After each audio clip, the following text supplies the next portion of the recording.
ഏവർക്കും അക്ഷരമുറ്റത്തേക്ക് സ്വാഗതം. 11ാം class Malayalam unit 1 അധ്യായം 2 മരപ്പാവകൾ. ഈ അധ്യായത്തിൽ നമ്മൾ കാരൂർ നീലകണ്ഠപിള്ളയുടെ മരപ്പാവകൾ എന്ന കഥാസമാഹാരത്തിൽ നിന്ന് എടുത്തിട്ടുള്ള മരപ്പാവകൾ എന്ന കഥയാണ് പഠിക്കുന്നത്. ഈ അധ്യായത്തിന്റെ വിശകലനവും പാഠഭാഗ പ്രവർത്തനങ്ങളുടെ ഉത്തരമാതൃകകളുമാണ് ഈ വീഡിയോയുടെ ഉള്ളടക്കം. വീഡിയോ മുഴുവനായി കാണാനും പാഠഭാഗ പ്രവർത്തനങ്ങൾ എഴുതിയെടുത്ത് പഠിക്കാനും ശ്രദ്ധിക്കുക. ആദ്യം ഈ കഥയൊന്ന് വായിക്കുകയാണ്, അതിനുശേഷം വിശകലനത്തിലേക്ക് കടക്കാം. ശ്രദ്ധിക്കുക. മരപ്പാവകൾ. മുറ്റത്ത് ചെന്ന് നിന്ന എന്യൂമറേറ്റർ 312 ആശാരിപ്പറമ്പിൽ എന്ന് തന്നോട് തന്നെ പറഞ്ഞിട്ട് ഉച്ചത്തിൽ ചോദിച്ചു, ഇവിടെ ആരുമില്ലേ? ഓല കുത്തിമറച്ചുണ്ടാക്കിയ മുറിയിൽ നിന്ന് ഒരു സ്ത്രീ തിണ്ണയിലേക്ക് ഇറങ്ങി വന്നു. ഉമ്മിണിയെന്നാണോ പേര്? കയ്യിലിരിക്കുന്ന കടലാസിൽ നോക്കിക്കൊണ്ട് ആഗതൻ ചോദിച്ചു. യുവതിയുടെ സ്വതേ വിടർന്ന കണ്ണുകൾ കുറെ കൂടി വികസിച്ചു. കേസോ പോലീസോ വല്ലതും ആയിരിക്കും എന്ന് അവൾ പരിഭ്രമിച്ചു. ജനസംഖ്യ എടുക്കുക. ഇവിടെ ആരൊക്കെയുണ്ട്? ഇപ്പോ ഞാൻ മാത്രമേ ഉള്ളൂ. അമ്മ ഇപ്പോഴങ്ങ് പോയേ ഉള്ളൂ. തോട്ടിന്റെ കരയിൽ തഴചെത്താൻ പോയതാ. ആങ്ങള ചെറുക്കൻ പണിയാൻ പോയേക്കുവാ. ഉമ്മിണിന്ന് പേരുള്ളത്? അമ്മയുടെ പേരാ. ശരി, ഉമ്മിണി ആണോ പെണ്ണോ? അവളൊന്ന് ചിരിച്ചു. പരിഹാസച്ചിരി, എന്നാലും അഴകുള്ള ചിരി. അമ്മയും ഞാനും പെണ്ണുങ്ങളാ, ആങ്ങള ആണും. അച്ഛനില്ലേ? മരിച്ചുപോയി. അപ്പോൾ ഉമ്മിണി വിധവയാണല്ലേ? ഇപ്പോൾ വിധവയാ. എന്നിട്ട് അവൾ പറഞ്ഞു, ജനസംഖ്യ എടുക്കുമ്പോൾ കുടം നിവർത്ത് പിടിക്കരുതായിരിക്കും. ഈ തീ പോലുള്ള വെയിലത്ത് നിന്ന് ജനസംഖ്യ എടുത്താൽ ആളിന്റെ എണ്ണം കുറഞ്ഞു പോകും. ഈ ബെഞ്ചിലേക്ക് കയറി ഇരിക്കാവല്ലോ. ചാണകം മെഴുകി വെടിപ്പും മിനിപ്പും വരുത്തിയിട്ടുള്ള ആ നീളം കുറഞ്ഞ വരാന്തയിൽ കയറി ആഗതൻ ഒരു ബെഞ്ചിലിരുന്നു.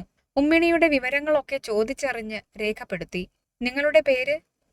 എന്റെ പേര് നളിനി. ഇത് പറഞ്ഞപ്പോൾ അവൾ അല്പം ലജ്ജ ഭാവിച്ചു. വയസ്സ്? കണ്ടിട്ടെന്ത് തോന്നുന്നു? എനിക്കൊന്നും തോന്നിയില്ല. അവളൊന്ന് മന്ദഹസിച്ചു. 23. വിവാഹം കഴിഞ്ഞതാണോ? ഇപ്പോൾ ഭർത്താവുണ്ടോ? അവൾ അല്പം പരിങ്ങി. ഇപ്പോൾ ഇവിടെ ഇല്ല.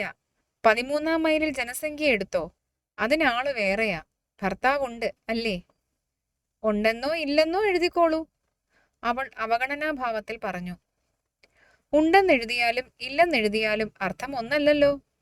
എന്നാൽ ഉണ്ടെന്ന് തെളിയാതെ എഴുതിക്കോളൂ. കല്യാണം പറഞ്ഞു വെച്ചിട്ടേ ഉള്ളായിരിക്കും അല്ലേ? എന്നാൽ വിവാഹിത എന്നല്ല എഴുതേണ്ടത്, അവിവാഹിത. അതല്ല, വിവാഹം കഴിഞ്ഞു. അവൾ തലയുടെ പുറകുവശം ചൊറിയുകയും അതോടെ നീണ്ടതും എണ്ണമയമില്ലാത്തതിനാൽ മുഷിഞ്ഞതുമായ മുടി അഴിഞ്ഞിഴഞ്ഞു വീഴുകയും അത് അവളുടെ സുന്ദര രൂപത്തിന് ഒരു ഭംഗിയുള്ള പശ്ചാത്തലമായി ഭവിക്കുകയും ചെയ്തു. ഭർത്താവ്? ഭർത്താവുണ്ട്. ഭർത്താവില്ലതാനും. ഉപേക്ഷിച്ചു അല്ലേ? അപ്പോൾ വിഭർതൃക. ആ വാക്ക് കേട്ടിട്ട് എഴുതാമെന്ന് തോന്നുന്നു. ഒന്നുകൂടെ കേൾക്കട്ടെ. വിദർഭ. അതുപോലെ ഒരു കുഴഞ്ഞ കേസായതും. പക്ഷെ ഉപേക്ഷിച്ചതല്ല. ഉപേക്ഷിച്ചെങ്കിൽ പിന്നെ എന്തിനാ ആഴ്ചതോറും അയാൾ ദൂതാളിനെ പറഞ്ഞു വിടുന്നത്? നിങ്ങൾ ഉപേക്ഷിച്ചതായിരിക്കും. ഞാൻ ആദ്യം അപേക്ഷിക്കാനും പോയില്ല, പിന്നെ ഉപേക്ഷിക്കാനും പോയില്ല. എന്താ വേണ്ടതെന്നാൽ അങ്ങനെ എഴുതിക്കോ. നിങ്ങൾക്കല്ലേ ഒക്കെ അറിയാവുന്നേ. എനിക്ക് നിങ്ങളുടെ ഭർത്താവിന്റെ കാര്യമൊന്നും അറിയാൻ വയ്യ. നിങ്ങൾ പറയുന്നത് എഴുതാം. ഭർത്താവ് ഉണ്ടെന്ന്. അതാ നല്ലത്. നല്ലതും ചീത്തയും എഴുതാനുള്ള പുസ്തകമല്ലിത്, നേരെഴുതാനുള്ളതാ. ഞാൻ പറഞ്ഞതാ നേര് എന്നു പറഞ്ഞിട്ട് അവൾ തലമുടി പുറകുവശത്ത് കെട്ടിവെച്ചു. അനാവശ്യമായി ആ പ്രവൃത്തി അയാൾ നോക്കിക്കണ്ടു. പ്രസവിച്ചതാണോ? ആണും പ്രസവിച്ചില്ല, പെണ്ണും പ്രസവിച്ചില്ല. ഛിദ്രമുണ്ടായിട്ടുണ്ടോ? ഉണ്ടായിട്ടുണ്ടോന്ന്? അവിടെ ചെന്ന് 6 മാസം തികയുന്നതിന് മുൻപേ തുടങ്ങിയതല്ലേ ഛിദ്രം? ഒരു ദിവസം അല്ലേൽ ഒരു ദിവസം ഛിദ്രമില്ലാതെ കഴിഞ്ഞിട്ടില്ല. ദിവസവും ഛിദ്രമോ? അതല്ലേ ഞാനിങ്ങു പോന്നത്. എന്താണീ പറയുന്നത്? ഗർഭഛിദ്രം എന്നുവെച്ചാൽ അലസുക ഉണ്ടായിട്ടുണ്ടോന്ന്. എന്തെല്ലാം പോക്കണം കേടുകളാ ചോദിക്കുന്നേ. ആങ്ങള ചെറുക്കൻ ഇവിടെ ഇല്ലാത്തത് നന്നായി. അയാൾ അല്പം ചൊടിച്ചു. ആങ്ങള ചെറുക്കൻ ഉണ്ടെങ്കിൽ? ഇത് സർക്കാർ കാര്യമാ. ആങ്ങള ചെറുക്കൻ പോയിട്ട് വല്യമാവൻ ഉണ്ടെങ്കിലും ചോദിക്കേണ്ടത് ചോദിക്കും. നേരൊക്കെ പറയുകയും വേണം. പറഞ്ഞില്ലെങ്കിൽ അത് കുറ്റമാണ്. പറയേണ്ടതൊക്കെ രഹസ്യമായി സൂക്ഷിക്കും. വലിയ ഉഷ്ണം തോന്നുന്നെങ്കിൽ ഇതുകൊണ്ട് വീശിക്കോളൂ എന്ന് പറഞ്ഞ നളിനി ഒരു വീശുപാള എടുത്ത് ആ ബെഞ്ചിന്റെ അറ്റത്ത് വെച്ചു കൊടുത്തു. ആങ്ങള ചെറുക്കൻ കേക്കെ ഇതൊക്കെ ചോദിച്ചാൽ എനിക്ക് നാണം വരുമെന്നാ പറഞ്ഞത്. എന്നിട്ട് പറയൂ. ഇല്ല. എന്തോന്നില്ല, പറയുകയില്ലെന്നോ? അല്ലല്ല, മുമ്പേ ചോദിച്ചില്ലേ ഛിദ്രം, അതില്ല. നിങ്ങൾക്ക് മാസം എന്ത് വരവുണ്ട്? ആങ്ങളയ്ക്ക് 3 രൂപ തച്ചാ. ആങ്ങളയുടെ തച്ചല്ല, നിങ്ങളുടെ. ഞാൻ പണിക്ക് പോകാറില്ല, അപ്പോൾ വരവൊന്നുമില്ല. ആശ്രയിച്ചു കഴിയുന്നയാൾ. ഞാനോ? ഇതാരു പറഞ്ഞു? ആ വള്ളക്കടവിലെ കാത്ത പറഞ്ഞതായിരിക്കും. അവിടെ കാര്യം എനിക്കും പറയാനുണ്ട്. അയാൾ രസിച്ചൊന്ന് ചിരിച്ചു. കാത്തയോ? എന്തു പറഞ്ഞെന്ന്? ഞാൻ പറഞ്ഞത് നിങ്ങൾ കേട്ടില്ലേ? ഒരാൾക്ക് വരവില്ലെങ്കിൽ മറ്റൊരാളുടെ വരവ് കൊണ്ട് വേണം ജീവിക്കാൻ. നിങ്ങൾക്ക് വരവില്ല. ഉണ്ണാനും ഉടുക്കാനും മറ്റും കാശു ചെലവുണ്ട്. അത് തരുന്നയാളിനെ, അമ്മയെയോ ആങ്ങളയെയോ ആശ്രയിച്ചാണ് നിങ്ങൾ ജീവിക്കുന്നത്. നേരല്ലേ? കച്ചേരിയിലെ ചോദ്യം പോലെയാണല്ലോ ഇത്. കച്ചേരിയിൽ നിങ്ങളോട് ചോദിച്ചിട്ടുണ്ടോ? അതിനും ആ ദ്രോഹി ഇടവരുത്തി. ഭർത്താവ് അല്ലേ? അവനാ ഭർത്താവ്. ഭർത്താവില്ലെന്നങ്ങ് എഴുതിയേക്കൂ. അതിന് ഞാൻ വേണേ വല്ലതും തരാം പൊന്നെ. അതിരിക്കട്ടെ, നിങ്ങൾക്ക് വരവൊന്നുമില്ലല്ലോ. വരവുണ്ട്. ഞാൻ ആരെയും ആശ്രയിക്കുന്നില്ല. മാസം 15 രൂപ എങ്കിലും വരവുണ്ട്. ശരി, എന്താ തൊഴിൽ? എന്തെല്ലാം അറിയണം ഈ സർക്കാരിന്. തൊഴിലൊന്നല്ല, പലതാ. അതൊക്കെ പറഞ്ഞോളൂ. എഴുതാൻ കടലാസിൽ സ്ഥലമുണ്ട്. ഞാനാ ഈ വീട്ടിൽ കഞ്ഞി വെക്കുന്നത്. ഈ തിണ്ണ മെഴുകിയത് ഞാനാ. മെഴുകിയത് നന്നായിട്ടുണ്ട്. കണ്ണാടി പോലെ മിന്നുന്നുണ്ടല്ലോ. എന്റെ കവള് കണ്ണാടി പോലെ മിന്നുന്നെന്ന് എന്റെ പണിക്കൻ. ഹാ, എന്റെ ആരുമല്ല, അയാൾ പറയുമായിരുന്നു. അപ്പോൾ ഈ തിണ്ണ എന്റെ കവള് പോലെ ഇരിക്കും. അവൾ ഫലിതം പറഞ്ഞ മട്ടിൽ ചിരിച്ചു. അയാളും ചിരിച്ചു. അയൽ വീട്ടിലെ ഒരു പെണ്ണ് മുറ്റത്ത് വന്ന് എന്യൂമറേറ്ററുടെ മുഖത്ത് കണ്ണും തറപ്പിച്ച നിലയായി. പെണ്ണിന് വയസ്സ് 10 കഴിഞ്ഞേയുള്ളൂ. നോട്ടം കണ്ടില്ലേ? 2 കൊല്ലം കഴിഞ്ഞാൽ ഈ വഴിക്ക് ആളുകളെ നടത്തുകയില്ല. പെണ്ണിന് കോപം വന്നു. ഞാനൊന്ന് നോക്കിയെന്ന് വെച്ച് പണിക്കത്തിക്ക് വല്ല നഷ്ടവും വന്നോ? ഞാനെന്റെ അപ്പ പോകുകയാണേ എന്ന് പറഞ്ഞിട്ട് അവൾ വന്ന വഴി തിരിച്ചുപോയി. പോകുന്ന പോക്കിൽ അവൾ എന്തോ പിറുപിറുത്തുകൊണ്ടിരുന്നു. നളിനി പറഞ്ഞു, അവൾക്ക് ശുണ്ഠി വരണം. ആരുടെയെങ്കിലും തലവട്ടം കണ്ടാൽ മതി. എവിടെ നിന്നറിയാൻ മേല പെണ്ണ് മുറ്റത്തുണ്ട്. എന്യൂമറേറ്റർക്ക് അവിടെ ഇരിക്കാൻ പേടിയായി തുടങ്ങി. എന്നിട്ട് തൊഴിൽ പറഞ്ഞില്ല? പറഞ്ഞില്ലേ, ഒരു വീട്ടിൽ എന്തെല്ലാം ജോലിയുണ്ടോ അതൊക്കെ ഞാൻ ചെയ്യുന്നുണ്ട്. ആദായം കിട്ടുന്ന തൊഴിലാണ് അറിയേണ്ടത്. ആദായം കിട്ടുന്ന തൊഴിലില്ലെങ്കിൽ നിങ്ങൾ വല്ലതും തരുമോ? തരുമോന്ന് ചോദിച്ചാൽ? അയാൾക്ക് മുഴുവനാക്കാൻ മടി തോന്നി. ചോദിച്ചാൽ തരുമായിരിക്കും അല്ലേ? അയാൾ ചുറ്റുപാടും നോക്കി. അവൾ പറഞ്ഞു, വീട്ടിൽ വല്ലവരും വന്നാൽ ഒരു മര്യാദ വേണമല്ലോ. അയാൾ പെട്ടെന്ന് പറഞ്ഞു, ഞാൻ മര്യാദകേട് വല്ലതും പറഞ്ഞോ?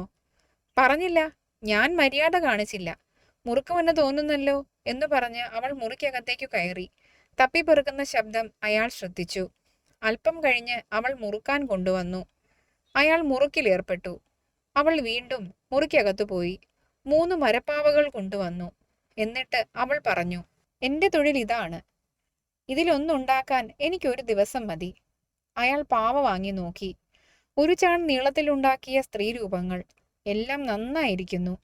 തിളങ്ങുന്ന ചായപ്പണി ചെയ്തത്, കൊഴുത്തു മിനുത്തത്, ഭംഗിയുള്ള അവയവങ്ങൾ, ഉയർന്ന മാറിടം, തടിച്ച ജഘനം, കൃശമായ മദ്യം, അക്ഷാമമായ ചിഗുരഭാരം, ആകർഷകമായ മന്ദസ്മേരം, ആകപ്പാടെ മാദകമായ സുന്ദരശില്പങ്ങൾ. അയാൾ കണ്ണിമയ്ക്കാതെ നോക്കിയിരുന്നു. എന്നിട്ട് അവളെ നോക്കി. 4ഉം ഒന്നുപോലെ. അത്ഭുതകരം. 3 കണ്ടാൽ 4 തോന്നുന്നതാണ് അത്ഭുതം, അവൾ പറഞ്ഞു. അയാൾ മറുപടി പറഞ്ഞില്ല. ഇത് അച്ചിൽ വാർക്കുന്നതാണോ? ഞങ്ങൾ വാർപ്പ് പണിക്കാരല്ല. കടഞ്ഞെടുത്തതായിരിക്കും. പാലാഴി കടഞ്ഞപ്പോൾ കിട്ടിയ ലക്ഷ്മിയെ പോലിരിക്കുന്നു. പാലാഴി കടയാൻ ഞാൻ കൂടിയില്ല. അതുകൊണ്ട് ഞാൻ ലക്ഷ്മിയെ കണ്ടിട്ടില്ല. എന്റെ തൊഴിൽ എന്തെന്ന് കാണിക്കുകയായിരുന്നു. 4 പറഞ്ഞത് എങ്ങനെയാ? ഈ ജീവനില്ലാത്ത 3ഉം ഇതുണ്ടാക്കുന്ന ജീവനുള്ള 1ഉം, അങ്ങനെ 4. ഒരുപോലെ ഇരിക്കുന്നതാണ് അത്ഭുതം. എന്നു പറഞ്ഞാൽ ജീവനില്ലാത്തതുപോലെ ജീവനുള്ളതും ഇരിക്കുന്നതോ? അതിൽ അത്ഭുതമൊന്നുമില്ല. എന്റെ തലയിലെഴുത്ത്. അവളുടെ കണ്ണു മിന്നി. വീണ്ടും മുറിയിൽ പോയി തിരിച്ചു വന്നപ്പോൾ അവളുടെ മുഖം തുടുത്തിരുന്നു. കയ്യിൽ ഒരു പാവയും ഉണ്ടായിരുന്നു. അതവൾ അയാളുടെ അടുത്തു വെച്ചു. അയാൾ അതെടുത്തു നോക്കി. കംസവധത്തിലെ കൃഷ്ണനാണോ ഇത്? അതോ മുന്തിയറപ്പനെ കൃഷ്ണന്റെ വേഷം കെട്ടിച്ചതോ? ഇത് കുറെ വലുതായിരുന്നെങ്കിൽ വെള്ളരി വേലിക്കകത്തു കൊണ്ട് വെക്കാമായിരുന്നു, ദൃഷ്ടിദോഷം പറ്റാതിരിക്കാൻ. അല്ലെങ്കിൽ തീരെ ചെറുതായിരുന്നെങ്കിൽ. അവൾ ഇടയ്ക്കു കയറി പറഞ്ഞു, അതിങ്ങനെയായിപ്പോയി. 19 ഉണ്ടാക്കിയപ്പോൾ ഈ നിലയിലായി. കൃഷ്ണന്റെ രൂപം ഉണ്ടാക്കി കാണുന്നവരൊക്കെ വാങ്ങിച്ചു പോന്നു. 3ഉം 4ഉം അണവില കിട്ടുമായിരുന്നു. ക്രമേണ വേഷം ശ്രീകൃഷ്ണന്റെയും രൂപം വേറൊരു കൃഷ്ണന്റെയുമായി. വേറൊരു കൃഷ്ണൻ എന്ന് വെച്ചാൽ ഒരു കാലത്ത് ഞാൻ ശ്രീകൃഷ്ണനെ പോലെ കരുതി പോന്ന ആള്. അയാളുടെ കാര്യം ഓർക്കുമ്പോൾ എനിക്ക് കലി വരും. പാവയുണ്ടാക്കി കഴിയുമ്പോൾ അയാളെ പോലെ ഇരിക്കും. എന്റെ കോപം മുഴുവൻ പാവയുടെ മുഖത്തും. ഒടുവിൽ ആളുകൾ പാവ മേടിക്കാതെയായി. പിന്നെ ആ പണി നിർത്തിവെച്ചു. പുരുഷരൂപം ഉണ്ടാക്കേണ്ടെന്ന് വെച്ചു. ശ്രീപാർവതിയുടെ രൂപമുണ്ടാക്കി നോക്കി. എന്ന് വെച്ചാൽ ഒരു സ്ത്രീ രൂപം ഉണ്ടാക്കി അതിന് ശ്രീപാർവതി എന്ന് പേരിടും. അല്ലാതെ ഞാൻ പാർവതിയെ കണ്ടിട്ടോ മറ്റോ ഉണ്ടോ?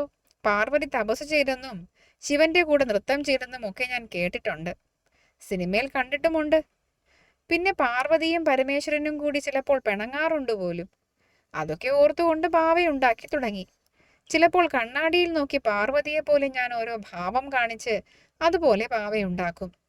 ഞാൻ പാർവതിയാണെന്ന് ഭാവിച്ചുകൊണ്ട് ആ പണി. ഒടുക്കമുണ്ടല്ലോ പാർവതിയൊക്കെ ഒരുപോലെ. അവൾ തുടരുന്നതിന് മുൻപ് അയാൾ പറഞ്ഞു, നിങ്ങളും പാർവതിയും സമം സമം. ഞാനും പാർവതിയും എങ്ങനാ സമം സമം? എന്റെ രൂപമായി പോകുന്നു പാർവതിക്ക്. എനിക്ക് നാണമായി തുടങ്ങി. എന്റെ രൂപമുണ്ടാക്കി വിറ്റാ മേടിക്കാൻ. അയാൾ ധൃതിയിൽ പറഞ്ഞു, ധാരാളം ആളുകൾ ഉണ്ടാവും. ഉണ്ടാകുമെന്ന് ഞാൻ കണ്ടതല്ലേ. മേടിക്കുന്നവരും എന്നെ ആക്ഷേപിക്കും. പാവ ഒന്നാം തരം. പാവ വിൽക്കുന്നത് രൂപം കാണിച്ച ആണുങ്ങളെ ആകർഷിക്കാനാണെന്ന് ഞാൻ മുമ്പേ പറഞ്ഞില്ലേ കാത്ത. അവൾ എന്റെ മുഖത്ത് നോക്കി പറഞ്ഞു. ഞാനൊരാട്ട് കൊടുത്തിട്ട് അവളുടെ കണ്ണ് പൊട്ടിയെന്നാ തോന്നുന്നത്. പിന്നെ എനിക്ക് തോന്നി, ഞാൻ കേൾക്കാതെ പറഞ്ഞാൽ ഞാൻ എങ്ങനെ ആട്ടുമെന്ന്. മറ്റൊരുത്തി ഇങ്ങനെ ചെയ്താൽ ഞാനും അവളെ ആക്ഷേപിക്കും. അത് നേരായിരിക്കും. എന്നാലും അവരവരുടെ രൂപം ഇത്ര ശരിയായിട്ടുണ്ടാക്കത്തക്ക സാമർഥ്യം അത്ഭുതകരമാണ്. അവൾ പറഞ്ഞു, നിങ്ങൾ വെറും മുഖസ്തുതി പറയുകയാണ്. ഒരെണ്ണം ഉണ്ടാക്കിയാൽ പിന്നെ അത് നോക്കി എത്ര വേണമെങ്കിലും ഉണ്ടാക്കരുതോ? കണ്ണാടിയിൽ നോക്കി കാണുന്നത് പോലെ ആദ്യം ഒന്നുണ്ടാക്കണം. അതത്ര വലിയ കാര്യമൊന്നുമല്ല. അത് നേരാ. ഞാൻ എന്തു പറഞ്ഞാലും നേരാണെന്ന് പറയുന്നവരായിരുന്നു ഈ അയൽപക്കത്തുള്ളവർ മിക്കവരും. അവരെയൊക്കെ പേടിയായിരുന്നു എനിക്ക്. ഇപ്പോൾ പേടിയില്ലായിരിക്കുമല്ലോ എന്നെ. ഇപ്പോൾ എനിക്ക് ആരെയും പേടിയില്ല. ഞാനല്ലാതെ ആരെങ്കിലും ഉണ്ടെന്ന് തന്നെ എനിക്ക് വിചാരമില്ല. കലകളിൽ പ്രവർത്തിക്കുന്ന പലരും അങ്ങനെയുള്ളവരാണ്. അവൾ മുറിക്കകത്ത് പോയി തിരിച്ചു വരുന്നതിനിടയ്ക്ക് അതിന്റെ പേരാണ് അഹന്ത എന്ന് അയാൾ ഒച്ചയടക്കി പറഞ്ഞു. അവൾ 4 രൂപങ്ങൾ കൂടി അയാളുടെ മുൻപിൽ വെച്ചു. കരുണം, രൗദ്രം, അത്ഭുതം, ശൃംഗാരം ഇവയുടെ ഉച്ചാവസ്ഥയെ കാണിക്കുന്ന അവളുടെ തന്നെ രൂപങ്ങൾ. ഇത് അതിവിശേഷമാണെന്ന് പറഞ്ഞാൽ മുഖസ്തുതിക്കാരൻ എന്ന് എന്നെ ആക്ഷേപിക്കുമോ? അങ്ങനെ പറയാതിരിക്കാം. അതിവിശേഷമാണെന്ന് സാർ എന്തിനാ പറയുന്നത്? ഇതൊന്നും ഇപ്പോൾ വിൽക്കാറില്ല. പകൽ ഉറങ്ങാതിരിക്കാൻ ചെയ്യുന്ന പണിയാണ്. എന്നെങ്കിലും ഒരിക്കൽ ഇതിനാവശ്യമുണ്ടാകും. എന്നെ കാണാത്തവരുടെ കയ്യിൽ ചെല്ലുമ്പോൾ ഇത് തേവിടിച്ചിയുടെ പരസ്യമാണെന്ന് പറഞ്ഞ് അവർ ആക്ഷേപിക്കയില്ലെന്ന് എനിക്കറിയാം. ഒരു തൊഴിലറിയാം, നല്ല പോലെ ചെയ്യാം. അതിൽ നിന്ന് ആദായം കിട്ടാൻ മാർഗമില്ലെന്ന് വരുന്നത് കഷ്ടമാണേ. നിങ്ങൾ എന്തിനാ അപവാദത്തെ ഭയപ്പെടുന്നത്? ആളുകൾ എന്തെങ്കിലും പറയട്ടെ. ഒരു പാവയ്ക്ക് 1 രൂപ ഏത് പൊട്ടക്കണനും തരും. നിങ്ങളുടെ ആവശ്യങ്ങൾ പരാശ്രയം കൂടാതെ നടക്കും. തൊഴിൽ ശില്പവൃത്തി എന്നെഴുതാൻ പോവുകയാണ്. അയാൾ എഴുതി. പിന്നെയും എന്തൊക്കെയോ കുറിച്ചു. അവളുടെ ആങ്ങളയുടെ വിവരങ്ങൾ ചോദിച്ചെഴുതി. അതിനിടയിൽ അവൾ ഒരു പാവയൊഴിച്ച് എല്ലാം മുറിക്കകത്ത് കൊണ്ടുചെന്ന് വെച്ചു. ഒന്ന് അവൾ കയ്യിൽ വെച്ചിരുന്നു.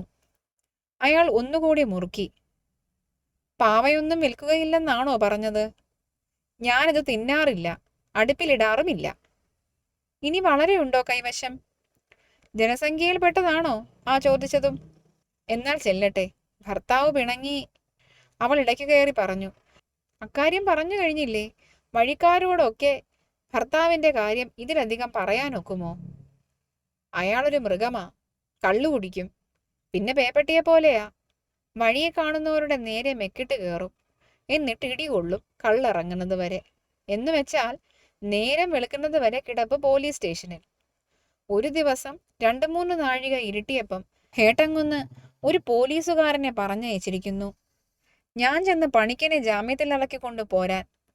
നേരം വെളുത്തിട്ടിറങ്ങിയാൽ മതിയെന്ന് ഞാൻ. പണിക്കനില്ലാത്തപ്പം വീട്ടിൽ വല്ലോരും കയറി അക്രമം കാണിച്ചാൽ അർജിയും കൊണ്ട് വന്നേക്കരുതെന്ന് അങ്ങേര്. അക്രമത്തിന് വല്ലോരും വന്നാൽ എന്റെ തലേണ ചുവട്ടിൽ വീതുളിയാ ഉള്ളതെന്ന് ഞാൻ. അങ്ങേരങ്ങ് പോയി. 2 നാഴിക കൂടി കഴിഞ്ഞപ്പോൾ ആമ്പർ എന്നോൻ ആടി ആടി വന്നു കയറി. ഞാനൊന്നും ചോദിക്കാനും പറയാനും പോയില്ല.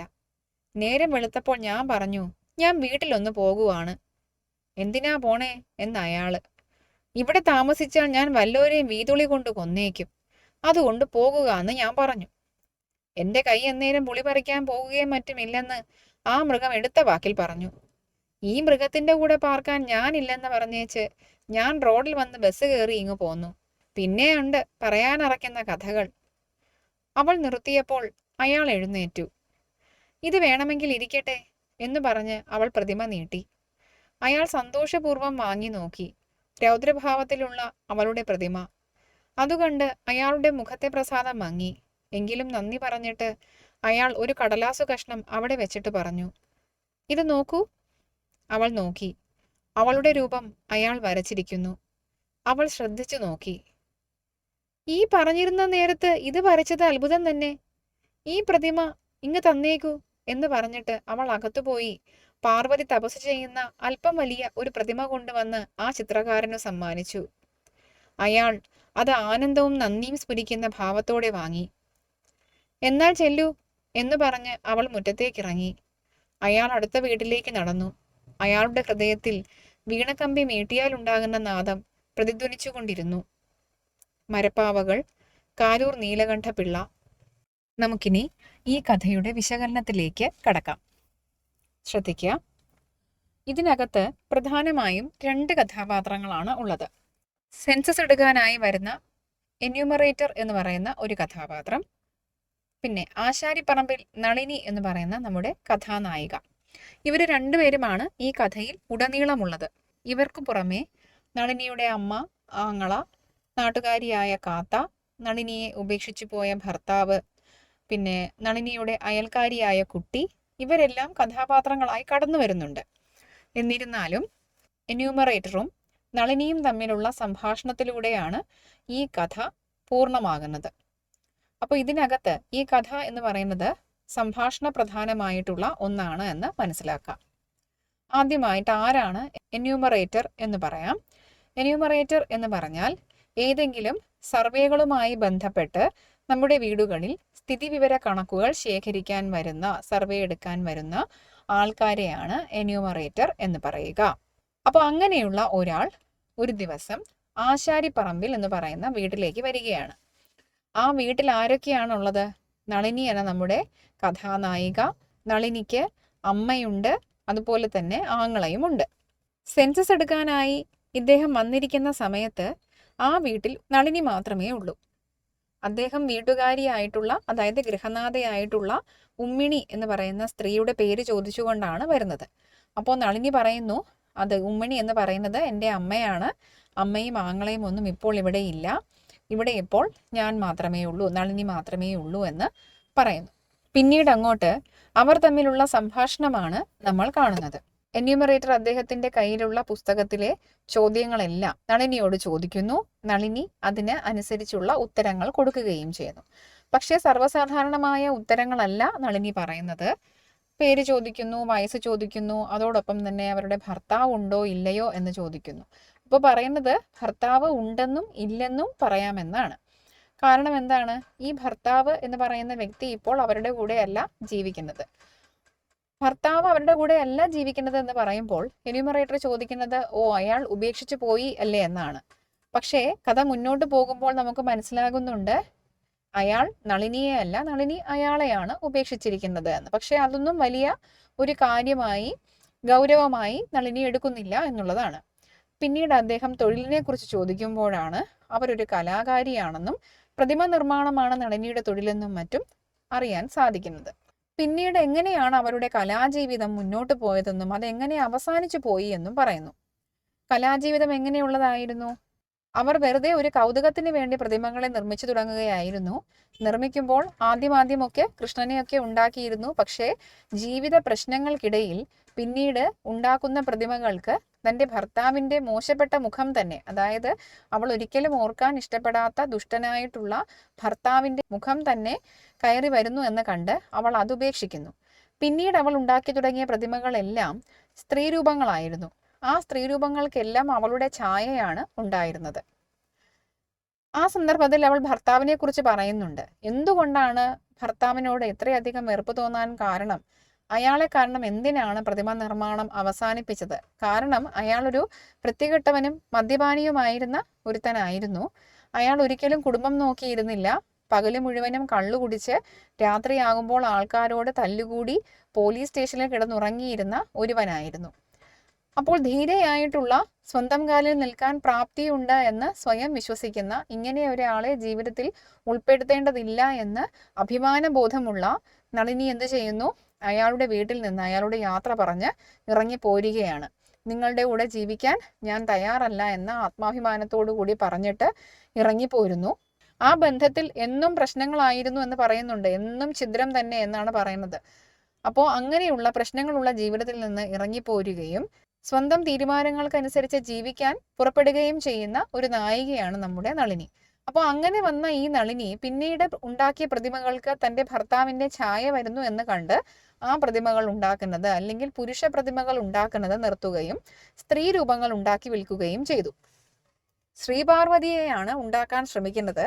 പക്ഷേ തൻ്റെ തന്നെ മുഖം നോക്കി ഉണ്ടാക്കുന്നത് കൊണ്ട് എപ്പോഴും ശ്രീപാർവതിയുടെ പ്രതിമകൾക്ക് അവളുടെ ഛായ വന്നിരുന്നു.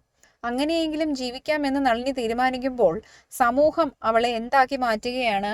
സമൂഹം അവളെ മോശപ്പെട്ട ഒരു സ്ത്രീയായിട്ട് ചിത്രീകരിക്കുകയാണ്. അവൾ തൻ്റെ തന്നെ ഛായയുള്ള വടിവൊത്ത ശില്പങ്ങൾ ഉണ്ടാക്കി വിൽക്കുന്നത് ഈ ആകാരവും വടിവും ഒക്കെ കാണിച്ച് പുരുഷന്മാരെ ആകർഷിക്കാനാണെന്ന് അവളുടെ നാട്ടിലെ സ്ത്രീകൾ തന്നെ, പ്രത്യേകിച്ച് കാത്തയെ പോലുള്ളവർ പറഞ്ഞു പ്രചരിപ്പിക്കുകയാണ്. അങ്ങനെ വന്നപ്പോൾ അവൾ ഇതൊന്നും വിൽക്കാതെയും ആയി. ഒരു കലാകാരിയെ, സ്വന്തം കാലിൽ നിൽക്കാൻ ആഗ്രഹിക്കുന്ന ഒരു സ്ത്രീയെ സമൂഹം എങ്ങനെയൊക്കെയാണ് അടിച്ചമർത്തുന്നത് എന്ന് നളിനിയുടെ ജീവിതത്തിൽ നിന്ന്, അവളുടെ മറുപടികളിൽ നിന്ന് നമുക്ക് മനസ്സിലാക്കാൻ സാധിക്കും. ആ സമയത്തെല്ലാം എന്യൂമറേറ്റർ അവളെ ഉപദേശിക്കുന്നുണ്ട്. നിങ്ങൾ ഒരിക്കലും ഈ ഒരു തൊഴിൽ അവസാനിപ്പിക്കരുത്. നിങ്ങൾക്ക് ഇതിൽ നിന്ന് ആദായം ലഭിക്കുമല്ലോ. മറ്റാരെയും ആശ്രയിക്കാതെ ജീവിക്കാനുള്ള ഒരു കഴിവ് നിങ്ങൾക്ക് ലഭിച്ചിട്ടുണ്ട്. എന്തിനാണ് മറ്റുള്ളവരുടെ വാക്ക് കേൾക്കാൻ പോകുന്നത് എന്ന്. അതിനുള്ള ഉത്തരം ആ എന്യൂമറേറ്റർ അവിടെ ഇരിക്കുമ്പോൾ തന്നെ കിട്ടുന്നുണ്ട്. അവളുടെ വീട്ടിലേക്ക് ഒരാൾ വന്ന് കയറിയ ഉടൻ തന്നെ അടുത്ത വീട്ടിലെ ഒരു കുട്ടി വന്ന് എത്തി നോക്കി നിൽക്കുന്നുണ്ട്. അപ്പോൾ ഒറ്റയ്ക്ക് ജീവിക്കുന്ന, അല്ലെങ്കിൽ അച്ഛനോ ഭർത്താവോ തുണയ്ക്കില്ലാത്ത ഒരു സ്ത്രീയെ നിയന്ത്രിക്കാൻ സമൂഹം എങ്ങനെയെല്ലാം കൈകടത്തലുകൾ നടത്തുന്നു എന്നുകൂടി നമുക്ക് ഈ ഒരു കഥയിൽ നിന്ന് മനസ്സിലാകുന്നുണ്ട്. മാത്രമല്ല, സ്വയം തൊഴിൽ ചെയ്ത് ജീവിക്കാൻ ആഗ്രഹിക്കുന്ന സാധാരണക്കാരായ മനുഷ്യർക്ക് സർക്കാരിൽ നിന്ന് ലഭിക്കേണ്ടുന്ന സഹായങ്ങൾ എങ്ങനെയാണ് ലഭിക്കാതെ പോകുന്നതെന്നും അതിന് ഇടനിലയായി ഇത്തരം ഉദ്യോഗസ്ഥർ എങ്ങനെയാണ് പ്രവർത്തിക്കുന്നത് എന്നും കഥയിലൂടെ മനസ്സിലാകുന്നുണ്ട്. ഇപ്പോൾ ഈ കഥയ്ക്കകത്ത് നളിനി ഒരു പ്രതിമാ നിർമ്മാണ തൊഴിലാളിയാണ് എന്നാണ് എന്യൂമറേറ്റർ രേഖപ്പെടുത്തുന്നത്. പക്ഷേ അവൾക്ക് അതിൽ നിന്ന് വരുമാനമൊന്നും കിട്ടുന്നില്ല എന്നും കൂടി അയാൾ അടയാളപ്പെടുത്തുമ്പോൾ സ്വാഭാവികമായും സർക്കാർ ഇത്തരം തൊഴിലാളികൾക്ക് വേണ്ടിയുള്ള പ്രവർത്തനങ്ങൾ അല്ലെങ്കിൽ പദ്ധതികളൊക്കെ ആവിഷ്കരിക്കുമെന്ന് പ്രതീക്ഷിക്കണം. പക്ഷേ ഇതിന് മറ്റൊരു വശം കൂടിയുണ്ട്. ഇത്തരം തൊഴിലാളികളുടെ പ്രശ്നങ്ങൾ എത്തേണ്ട ഇടങ്ങളിൽ, അല്ലെങ്കിൽ അധികാരികളുടെ ഇടങ്ങളിൽ എത്താതെ പോകുന്നു. അവരെപ്പോഴും കുലത്തൊഴിലുകൾ ചെയ്യുന്ന മനുഷ്യർ എപ്പോഴും ദാരിദ്ര്യത്തിലായിരിക്കും എന്നൊരു കാര്യം കൂടി. ഇത് അന്നത്തെ കാലത്തെ കാര്യമാണ് കേട്ടോ. കാരൂർ ഈ കഥ എഴുതുന്ന സമയത്തെ കാര്യമാണ്. കുലത്തൊഴിലുകൾ ചെയ്ത് ജീവിക്കുന്ന തൊഴിലാളികൾക്ക് അർഹമായ പരിഗണന കിട്ടുന്നില്ല എന്നുകൂടി ഈ കഥ വ്യക്തമാക്കാൻ ശ്രമിക്കുന്നുണ്ട്. അത് ഒരു വശം. മറ്റൊന്ന്, സ്വന്തം കാലിൽ നിൽക്കാൻ ആഗ്രഹിക്കുന്ന, മറ്റാരെയും ആശ്രയിക്കാതെ ജീവിക്കാൻ ആഗ്രഹിക്കുന്ന, ആരുടെയെങ്കിലും നിഴലുണ്ടെങ്കിൽ മാത്രമേ സ്ത്രീകൾക്ക് ജീവിതം സാധ്യമാകൂ എന്ന് വിശ്വസിക്കുന്ന ഒരു കാലഘട്ടത്തിൽ അങ്ങനെയൊന്നുമല്ലാത്ത ഒരു സ്ത്രീയെ അവതരിപ്പിക്കുകയാണ് കാരൂർ. നിങ്ങളൊരു കാര്യം ഓർക്കണം, ഇത് 19 വർഷം മുമ്പുള്ള കഥയാണ് പറയുന്നത്. അന്നത്തെ കാലത്തെ സ്ത്രീകൾക്ക് ഒരുപാട് നിയന്ത്രണങ്ങൾ ഉണ്ടായിരുന്നു വീട്ടിൽ നിന്നും സമൂഹത്തിൽ നിന്നും. എന്നിട്ടു കൂടിയും കാരൂർ വളരെ ധീരയായ ഒരു സ്ത്രീയെയാണ് ഇവിടെ അവതരിപ്പിക്കുന്നത്. ഒടുവിൽ അവളുടെ ജീവിതത്തിലേക്ക് ഒരു നന്മയുടെ പ്രകാശം കടന്നു വരുന്നു. എങ്ങനെയാണ് കടന്നു വരുന്നത്? ഈ എന്യൂമറേറ്റർ എന്ന് പറയുന്ന വ്യക്തിയും അദ്ദേഹത്തിന്റെ തൊഴിൽ ഇതാണെങ്കിലും അദ്ദേഹം ഒരു കലാകാരൻ കൂടിയാണ്. അവളോട് സംസാരിച്ചു കൊണ്ടിരിക്കുന്ന ആ ഒരു സമയത്ത് തന്നെ അദ്ദേഹം അവളുടെ മനോഹരമായ ഒരു ചിത്രം വരച്ച് കൊടുക്കുന്നുണ്ട്. അതിൻ്റെ അർത്ഥം എന്ന് പറയുന്നത് സമൂഹത്തിലെ കലാകാരന്മാരുടെ വിഭാഗം, അല്ലെങ്കിൽ അതിൽപ്പെട്ട മനുഷ്യർ, കലാബോധമുള്ള മനുഷ്യർ അവളെ തിരിച്ചറിയുന്നു. ആകയാൽ മറ്റു മനുഷ്യരുടെ വാക്കുകൾ കേട്ട് തനിക്ക് ചുറ്റുമുള്ള തന്റെ നന്മയെ ആഗ്രഹിക്കാത്ത കാത്തയെ പോലുള്ള പരദൂഷണം പറയുന്ന സ്ത്രീകളുടെയും പുരുഷന്മാരുടെയും വാക്കുകൾ കേൾക്കാതെ അവൾ കലാരംഗത്തേക്ക് മടങ്ങി വരണമെന്നും അതിലൂടെ അവൾക്ക് ജീവിതം സാധ്യമാകുമെന്നുമുള്ള നല്ല സന്ദേശമാണ് എന്യൂമറേറ്റർ അവൾക്ക് കൊടുക്കുന്നത്. അങ്ങനെ കഥയെ അവസാനിക്കുമ്പോൾ പ്രത്യാശയുടെ ഒരു കണിക കഥാകാരൻ ബാക്കി വെക്കുന്നുണ്ട്. നളിനിയുടെ ജീവിതം എന്ന് പറയുന്നത് നിസ്സംഗതയുടെ പര്യായമാണ്. എന്താണ് നിസ്സംഗത എന്ന് വെച്ചാൽ, അവൾക്കറിയാം അവളുടെ വൈവാഹിക ജീവിതം എന്നേക്കുമായി അവസാനിച്ചിരിക്കുന്നു. ഭർത്താവ് താൻ അയാളെ ഉപേക്ഷിച്ചു പോന്നു എന്ന് കാണിച്ച് കോടതിയിൽ കേസും കൊടുത്തിട്ടുണ്ട്. അപ്പോൾ ഒരു വശത്ത് വരുമാനമില്ല, അമ്മയെയും ആങ്ങളെയെയും ആശ്രയിച്ച് ജീവിക്കുകയാണ് അവൾ. സമൂഹം മുഴുവൻ അവളെക്കുറിച്ച് പരദൂഷണം പറയുന്നു, അവളെ അപഹസിക്കുന്നു. അതോടൊപ്പം തന്നെ അവൾ ഇതുപോലെയുള്ള കേസുകളും വഴക്കുകളും ഒക്കെ അനുഭവിക്കേണ്ടി വരികയും ചെയ്യുന്നുണ്ട്, നേരിടേണ്ടി വരികയും ചെയ്യുന്നുണ്ട്. എങ്കിലും അതിലൊന്നും തളരാതെ ഉറച്ചു നിൽക്കുകയും തൻ്റെ ജീവിതത്തെക്കുറിച്ച് വരുന്നത് വരട്ടെ എന്ന രീതിയിൽ നേരിടുകയും ചെയ്യുന്ന ഒരു സ്ത്രീയാണ് നമ്മുടെ കഥാനായികയായിട്ടുള്ള നളിനി. അതോടൊപ്പം തന്നെ തൻ്റെ ജീവിതത്തെക്കുറിച്ച്, തൻ്റെ ജീവിതത്തിൽ നടന്ന ദുരിതങ്ങളെക്കുറിച്ച് ഒരു തമാശ പോലെ പറയാൻ അവൾക്ക് സാധിക്കുന്നുണ്ട്. അവളുടെ ജീവിതത്തിലെ ഓരോ നഷ്ടങ്ങളെയും ഓരോ ദുരിതങ്ങളെയും അവൾ നർമ്മത്തിന്റെ മേമ്പൊടിയോടുകൂടിയാണ് അവതരിപ്പിക്കുന്നത്. അതുമാത്രമല്ല, ഇപ്പോൾ അവൾക്ക് ആരെയും പേടിയില്ലെന്നും ചുറ്റിനുമുള്ള മനുഷ്യരെ ഒന്നും പരിഗണിക്കാത്ത ഒരവസ്ഥയിലേക്ക്, താൻ മാത്രമാണ് ഈ ലോകത്തിലുള്ളത് എന്ന അവസ്ഥയിലേക്ക് താൻ ചുരുങ്ങിയിരിക്കുന്നു എന്നും അവൾ പറയുന്നുണ്ട്. സമൂഹം അവളുടെ തലയിലേക്ക് കെട്ടിവെച്ചിരിക്കുന്ന ഭാരങ്ങളെയും അപവാദങ്ങളെയും ഒരു ഘട്ടത്തിൽ വെച്ച് അവൾ ഇറക്കി വെക്കാൻ തീരുമാനിക്കുകയും അവരെയെല്ലാം തൻ്റെ ജീവിതത്തിൽ നിന്ന് എന്നേക്കുമായി ഒഴിവാക്കിക്കൊണ്ട് താൻ മാത്രം, തനിക്ക് തൻ്റെ സ്വത്വവും അഭിമാനവും മാത്രമാണ് വലുത് എന്നുള്ള തരത്തിലേക്ക് എത്തിയിരിക്കുകയും ചെയ്യുന്നു. അങ്ങനെ ജീവിക്കുമ്പോഴും തനിക്കറിയുന്ന ഒരു തൊഴിൽ ചെയ്ത്, പ്രതിമ നിർമ്മാണം ചെയ്ത് അതിലൂടെ വരുമാനമുണ്ടാക്കി ജീവിക്കാനുള്ള ധൈര്യം അവൾക്ക് വന്നിട്ടില്ല. കാരണം നാട്ടുകാർ ഇപ്പോഴും എന്താണ് പറയുന്നത്? അവളുടെ ഛായയുള്ള പ്രതിമകൾ വിറ്റ് അവൾ പുരുഷന്മാരെ ആകർഷിക്കുന്നവളാണ്, അവൾ അഭിസാരികയാണ്, അവൾ മോശപ്പെട്ട സ്ത്രീയാണ് എന്നാണ്. അതിൽ നിന്ന് മോചനം നേടാനുള്ള വഴി അറിയാതെ കുഴങ്ങിയിരിക്കുകയായിരുന്ന നളിനിയുടെ അടുത്തേക്കാണ് നമ്മുടെ എന്യൂമറേറ്റർ ഒരു ദൂതനെ പോലെ വന്നു ചേരുന്നത്. അദ്ദേഹം പറഞ്ഞു കൊടുക്കുന്നുണ്ട്, എന്താണ്, നിന്റെ മാർഗം കലയുടെ മാർഗമാണ്, അതിലൂടെ സഞ്ചരിച്ചാൽ നിനക്ക് വരുമാനവും ഉണ്ടാക്കാം, അതോടൊപ്പം തന്നെ നിനക്ക് തന്നെ തിരിച്ചറിയാൻ കഴിയുന്ന പാകത്തിലേക്ക്, നിനക്ക് സ്വന്തമായി ഒരു ഐഡന്റിറ്റി ഉണ്ടാക്കിയെടുക്കാൻ പാകത്തിലേക്ക് മാറാൻ സാധിക്കും എന്ന്. അതിൻ്റെ അടയാളമായിട്ടാണ് തൻ്റെ ഉള്ളിൽ മറഞ്ഞു കിടക്കുന്ന കലയെ അദ്ദേഹം നളിനിക്ക് വെളിപ്പെടുത്തി കൊടുക്കുന്നത്. ഒരു കലാകാരൻ മറ്റൊരു കലാകാരിയെ അംഗീകരിക്കുന്ന നിമിഷം കൂടിയാണ് അത്. കലാലോകത്ത് നിന്ന് തനിക്കൊരു അംഗീകാരം ലഭിക്കുന്നുവെന്നും അതോടൊപ്പം കുലത്തൊഴിൽ ചെയ്ത് ജീവിക്കുന്ന തൻ്റെ ദാരിദ്ര്യം അദ്ദേഹം സർക്കാരിൽ അറിയിക്കുമെന്നുമുള്ള ബോധ്യങ്ങളാണ് നളിനിയെ പുതിയ ജീവിതത്തിലേക്ക് അല്ലെങ്കിൽ പുതിയ പ്രതീക്ഷകളിലേക്ക് വഴി നടത്തുന്നത്. കാരൂരിൻ്റെ വളരെ മനോഹരമായിട്ടുള്ള ഒരു കഥയാണിത്. അതോടൊപ്പം തന്നെ ഇത് നല്ല സന്ദേശങ്ങൾ പകർന്നു തരികയും ചെയ്യുന്നു. ഒരു കാലഘട്ടത്തിൽ സാധാരണക്കാരായ ജനങ്ങളും സർക്കാരും തമ്മിൽ എത്ര വലിയ അന്തരമുണ്ടായിരുന്നുവെന്നും സാധാരണക്കാരൻ്റെ പ്രശ്നങ്ങൾ സർക്കാർ തലത്തിലേക്ക് എത്തിച്ചേരാൻ എന്തുമാത്രം പ്രയാസമായിരുന്നുവെന്നും വളരെ യാഥാർത്ഥ്യത്തോടുകൂടി അദ്ദേഹം അവതരിപ്പിക്കുന്നു. അതോടൊപ്പം തന്നെ സ്ത്രീകൾ എത്രമാത്രം സ്വത്വബോധമുള്ളവരായിരിക്കണമെന്നും എത്ര ആത്മാഭിമാനത്തോടു കൂടിയാണ് അവർ ജീവിക്കേണ്ടതെന്നും കൂടി അദ്ദേഹം അടയാളപ്പെടുത്തുന്നുണ്ട്. ഇതേ തുടർന്ന് ഈ അധ്യായത്തിന്റെ പാഠഭാഗ പ്രവർത്തനങ്ങളാണ് വരുന്നത്. പാഠഭാഗ പ്രവർത്തനങ്ങൾ കൃത്യമായി എഴുതിയെടുത്ത് പഠിക്കാൻ ശ്രദ്ധിക്കുക. അവയെ മുൻനിർത്തി നിങ്ങളുടേതായ ഉത്തരങ്ങൾ രൂപീകരിക്കാനും ശ്രമിക്കുക. നിങ്ങളുടെ അഭിപ്രായങ്ങളും നിർദ്ദേശങ്ങളും കമന്റുകളായി രേഖപ്പെടുത്തുക. നന്ദി.